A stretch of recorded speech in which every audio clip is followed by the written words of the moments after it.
twe ntago yatubera ikibazo ntiyaba threat kuri twe. Question is to whom? Ikibazo ahubwo ni yabe ikibazo kuri nde nande. Kumba ku ruhande uyerekeye aje gurana generali amuzaniye box irimo sida. Hello Michael, it's Don Self. Hello Michael, ni avugana na Don Self. Kumba hanga batangiye kumutrackinga. Self ni umugambanyi mu byibuke. You were dead. We nagaragaza wahagaze. Who said that about you? You sound funny, Don. What do you want? Shaka ki Don.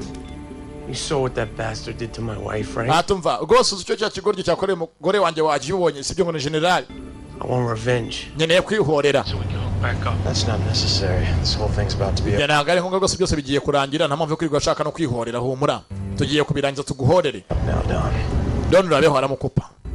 Hello? Hello Michael. Burner, they're harder. Akupye abatracking bataramenya Michael aherereye. Aramukupye. He'll call back. Kandi ngo byose bigiye kurangira.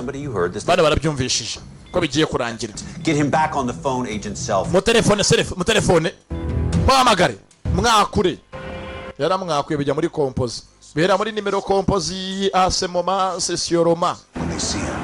Ni mu gifaransa ko bavuga ngo ni nimero compose. Look, we've been in a lot of messed up places. I'm just saying. It makes a difference. Sasanga Sucre. Na Benjamin Miles tuzi nka C note.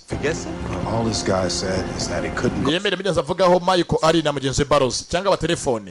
Namara kubivuga arabwa kwishyira kwizana n'umuryango we bose bave mu gora bahigwa. They call him Paul.